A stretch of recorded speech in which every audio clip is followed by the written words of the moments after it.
말씀의 제목처럼 이 정신적인 장애를 가진 사람들의 구원의 문제를 좀 다루려고 합니다.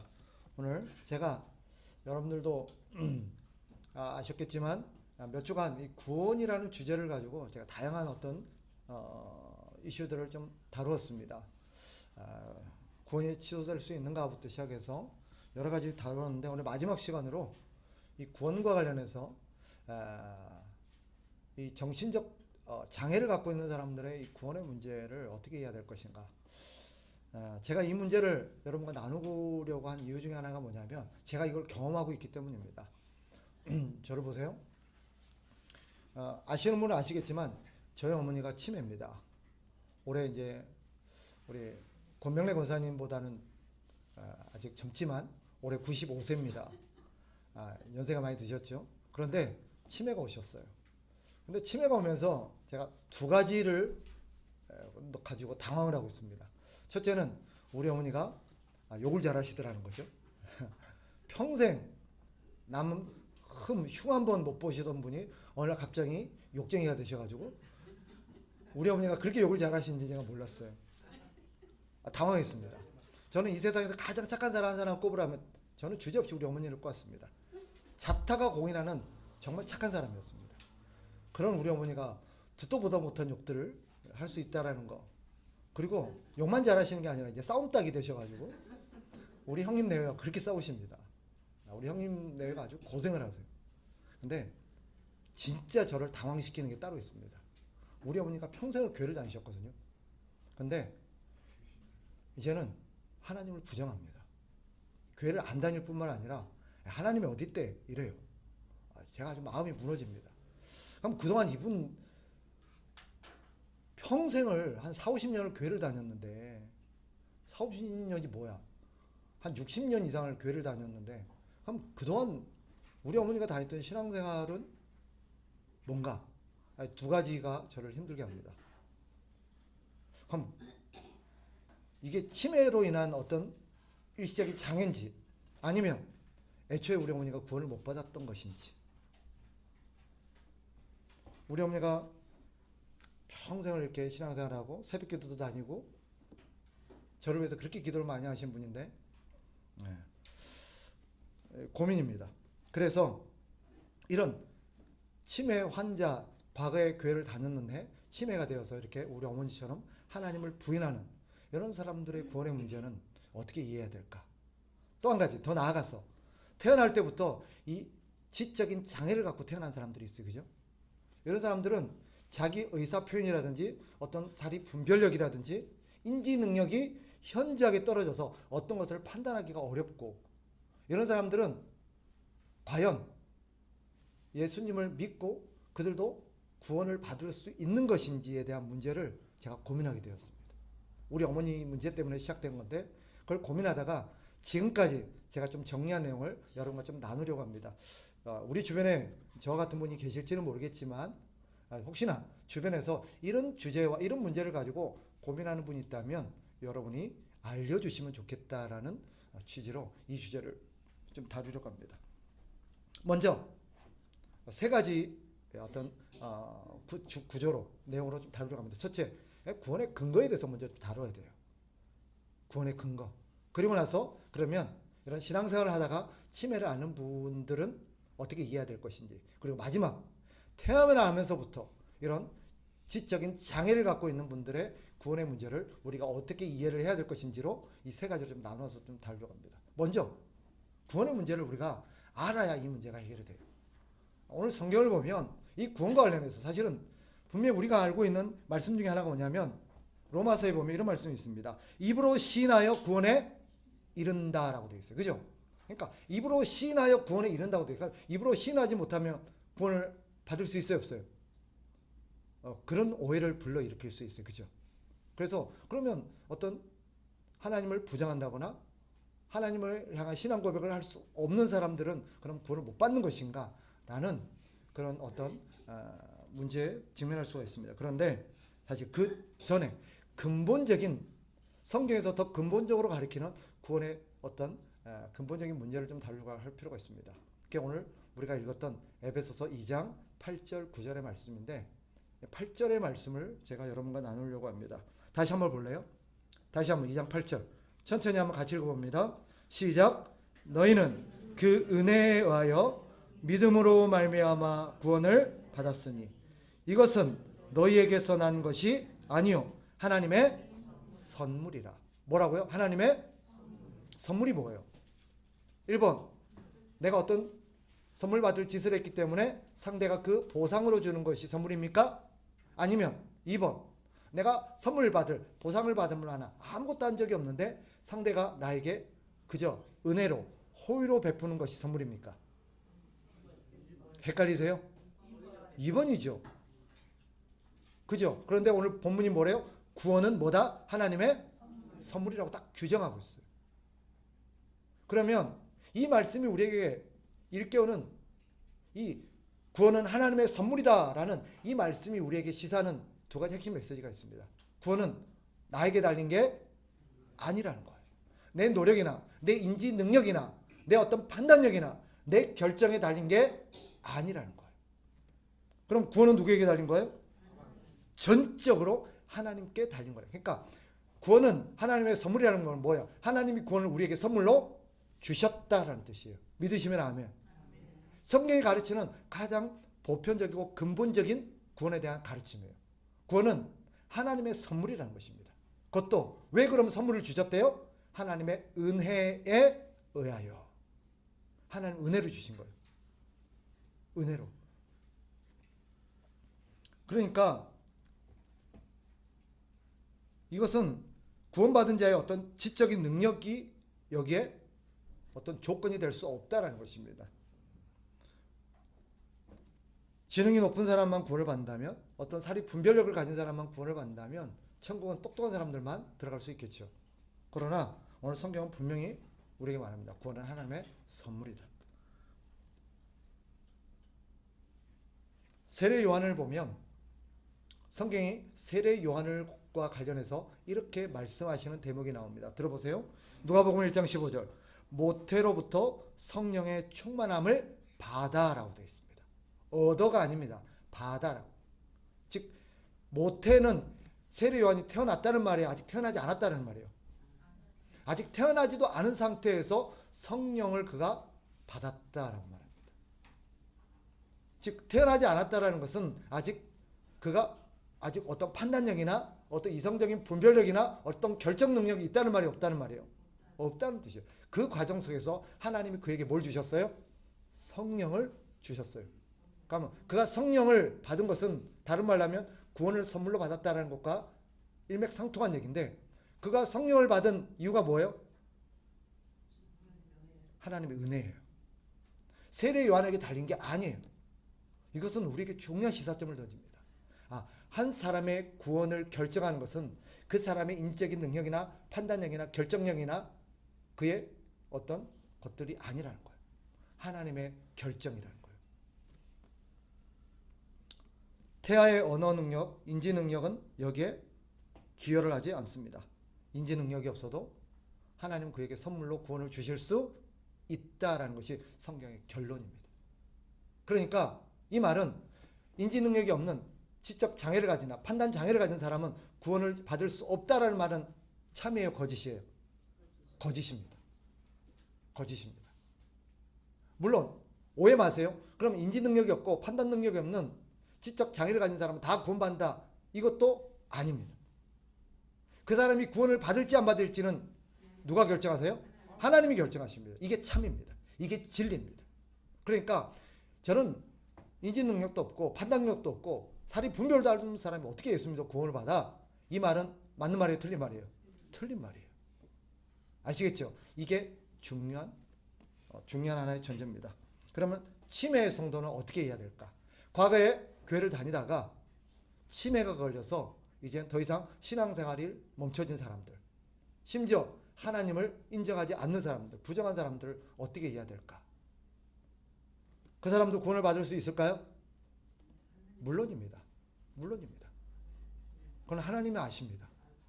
그러나 그가 치매가 걸려서 하나님을 믿지 않고 교회를 안 다니고 하나님을 떠났다고 해서 그는 구원을 못 받아, 그는 애초부터 구원을 못 받은 사람이라고 단정하는 것은 옳지 않습니다.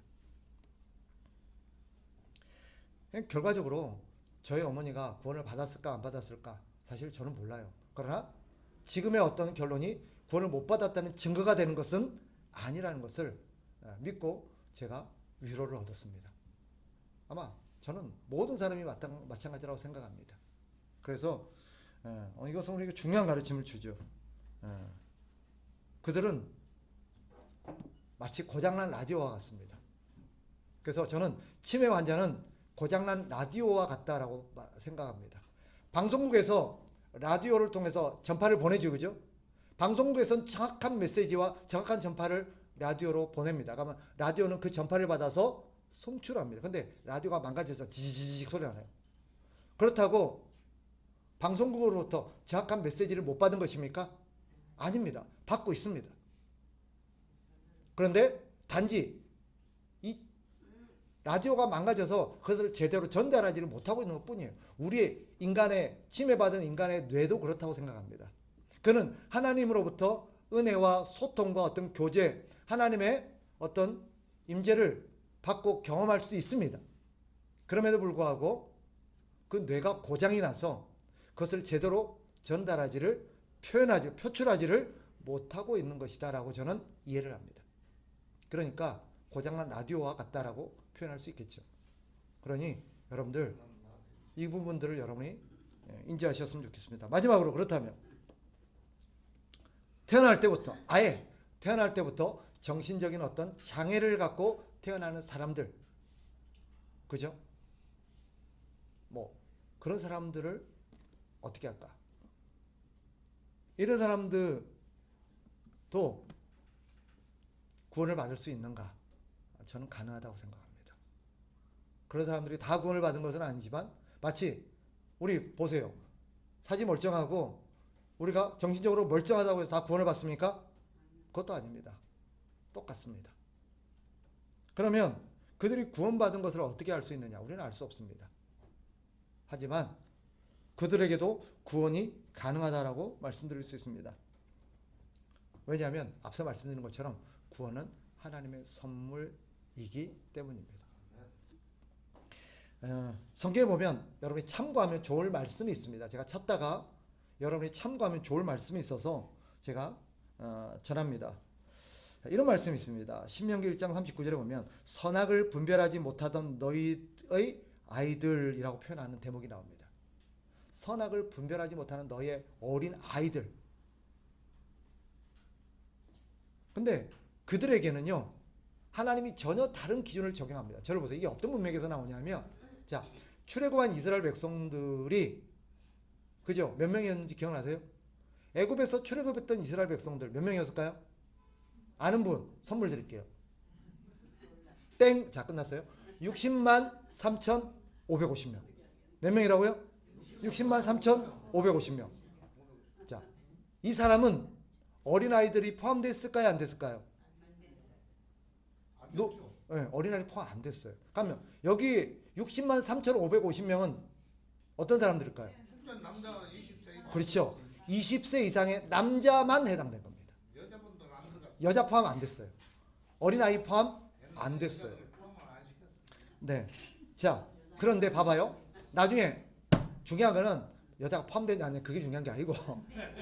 자, 그 다음 중요한 게 뭐냐면 이겁니다. 하나님께서 이들이 나중에 광야에서 하나님을, 그죠? 배신하고 또 그들이 하나님을 부정하고 나중에 뭐예요?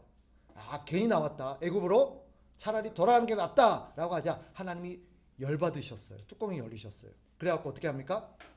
20세 이상의 출애굽한 남자들 중에 20세 이상 60만 3,550명, 그죠? 이 사람들 중에서 단 2명 빼고 누구? 여호수아와 갈렙 빼고 한 명도 구원의 가나안 땅에 들어갈 수 없다라고 딱 합니다. 근데 그 맥락에서 뭐라고 말하냐면 이 말이라고, 선악을 분별하지 못하던 너희 아이들은 빼고 이랍니다. 그러니까 이것은 우리에게 중요한 한 가지 가르침을 줘요. 하나님은 모든 사람을 똑같은 잣대로 심판하지는 않습니다. 그 근거를 하나 더 말씀드릴게요. 보세요. 결론을 제가 좀 이따 말씀드리겠습니다. 요한복음 9장 41절에 보면 본다고 했으면 죄가 있으려니와 보지 못하니 죄가 없다라고 말합니다. 그러니까 하나님은 우리가 모르는 문제에 대해서, 우리가 알지 못하는 문제에 대해서 책임을 물으세요, 안 물으세요? 안 물으십니다. 아는 사람이 그랬으면 어때요? 책임을 물으십니다. 그래서 알고 더 많이 받은 사람은 책임이 더 중하다, 더 크다라고 성경이 말하고 있는 것입니다. 즉 결론이 뭐냐? 이런 것입니다. 인지 능력이 없고 판단력이 없고 사례 분별을 할 수 없는 자에게는 하나님이 다른 잣대와 다른 어떤 심판의 기준을 적용하신다라는 것입니다. 그래서 단순히 예를 들면 인지적인 장애가 있고 지적인 장애가 있고 엄마 뱃속에 있어 이렇게 차마 미처 태어나지도 못하고 죽은 사산된 아이도 있을 수 있어요, 없어요? 이런 아이들까지 아직 태어나지도 않았는데 이 아이들은 천국 갔을까요, 못 갔을까요? 뭐라고 얘기해야 돼요? 그 하나님 마음이지. 그죠? 이 아이는 태어나서 교회를 다녀본 적이 있어요, 없어요? 예수를 믿은 적이 있어요, 없어요? 그러니까 어디 가요? 그러니까 어디 가요? 그러니까 지옥 가요라고 하면 안 된다는 거예요. 아시겠습니까? 예. 그는 태어나지도 않았고 교회도 안 전혀봤고 예수님의 복음도 못 들었고 예수님도 안 믿었기 때문에 걔는 지옥 가라고 판단하면 안 된다는 것입니다. 이해할 수 없지만 우리가 판단할 수 없지만 하나님은 그들 아이들에게는 그런 특별한 존재에게는 특별한 기준을 적용하신다. 우리가 지금 중요한 전제 두 가지를 배웠습니다. 첫째, 구원은 뭐다? 하나님의 선물이다라는 중요한 전제 한 가지를 배웠습니다. 그래서 어떤 사람이 구원받고 안 받고는 그 사람의 행위나 조건에 달린 게 아니라는 것을 우리가 알게 됐습니다. 두 번째, 하나님은 사람에 따라서 다른 판단 기준을 적용하실 수 있다는 것입니다. 그건 하나님의 주권적인 선택입니다. 태어나지도 않았고 교회를 다녀본 적도 없고 예수님을 믿어본 적도 없지만 하나님은 그에게도 구원을 선물로 주실 수 있다. 대표적인 예가 누굴까요? 태어나지도 않았는데 하나님은 그에게 구원을 선물로 주셨어요. 내가 답을 다 알게대로 질문하는데 세례 요한이에요. 세례 요한.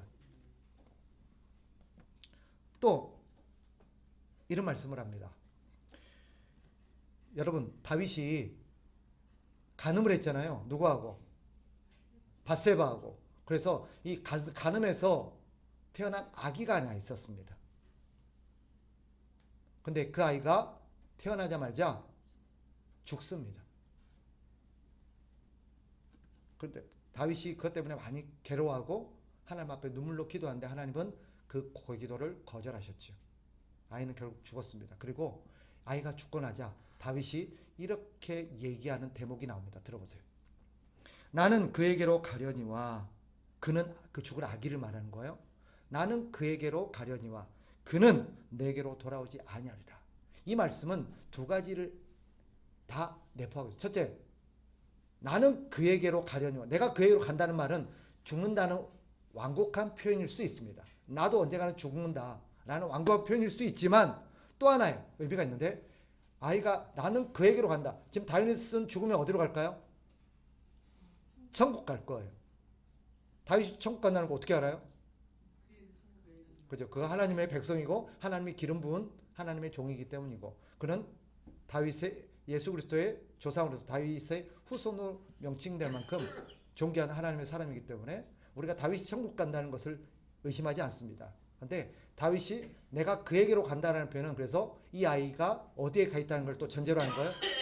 천국에 가 있다는 걸 전제로 한다라고 학자들이 해석을 하기도 합니다. 그걸 전제로 한다면 이 아이는 그죠? 태어나서 한 번도 하나님에 대해서 제대로 들어보지도 못했고 하나님을 인지하지도 못했지만 이 아이에게는 하나님이 구원을 선물로 주셨을 수 있다라는 해석이 가능한 대목입니다. 어쨌거나 결론을 말씀드리겠습니다. 그러니